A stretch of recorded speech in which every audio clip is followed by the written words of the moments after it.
देखो ये सब सरकारी व्यवस्था जो जगार सरकारी स्थान में धान कर सर्टिफिकेट प्रथम आसो ना केमी पंजीकरण हम सरकार चिठी लिखिं समस्ते यदि सरकारी जगह धान करेंगे और धान को सरकार को बिकापी चाहिए प्रकृत चाषी जी निज जमी चाष कर बाद पड़ जो लक्ष्य धार्य हो लक्ष्य धार्य अणचाषी मैंने आणिकी धान देवे और आंध्र चाषी मैंने आसिक बसिकी ये बिके विभिन्न राज्यर चाषी मैंने आसिक किणिकी बिकिदेवे ताद्वारा ओडिशा चाषी मैंने क्षतिग्रस्त हे से दृष्टि प्रकृत चाषी जी चिन्हट करवा धान को संग्रह करवा ये राज्य सरकार दायित्व ठीक भाव से कर ये तो आम चाषी को रेजिस्ट्रेशन करने जो आरंभ कलु से विरोधी दल चित्कार कले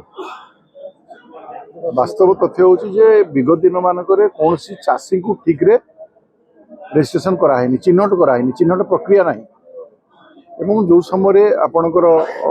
विगत सरकार थिले से कालिया योजना करीमान को दे द्वारा प्रकृत चाषी मैंने पाई ना आप जान देखिए प्रकृत चाषी मान को कालिया योजना दिया नाला आज सरकार आसला जो नुआ योजना कर प्रकृत चाषी को चिन्हट कर भाग चाषी की चिन्हट कर रेजिस्ट्रेशन कर विरोधी दल पीड़ा आरंभ हो स्वाभाविक भाव में प्रकृत चाषी जी रेजिस्ट्रेशन किंतु धान संग्रह सहित रेजिस्ट्रेशन कौन संपर्क ना एथर धान संग्रह आप खरीफ ठीक ठाक हम सरकार सब धान किणे।